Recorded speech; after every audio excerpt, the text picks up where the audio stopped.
你好，上师，我想有一个问题，念诵一部与自己有缘的经文，是否可以消除往事、累积的不可销毁的罪业？实际上，看你那个念诵的经文是什么样。一般来讲，我们这个35部忏悔文，或者是80部这个忏悔文，藏传佛教和汉传佛教当中都有。还有像那个拜子名，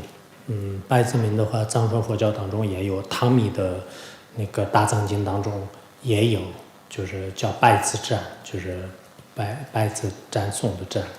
就或者说是念那个金刚萨埵的这种名号，或者说是咒语，通过这样的方式呢，可以就是无始以来所做的一些罪业来清净。但我不知道你说的是所有的有缘的经文是，不知道就是这个经文呢，就是是不是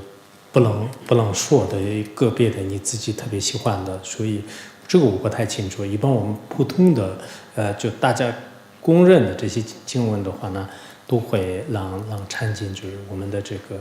罪业。所以我也劝大家，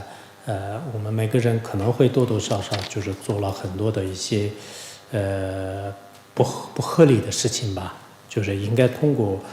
这种方式来忏悔，就是也很重要的。像那个基督教的话，那就是忏悔就是也很重视的。但佛教的这个观点呢，跟基督教的有些忏悔方式也有一些差别。但不管怎么样，我们自己也知道是自己其实是在人世间当中是有时候可能会多多少少还是做了一些坏事，就是所以我们还是忏悔是有必要的。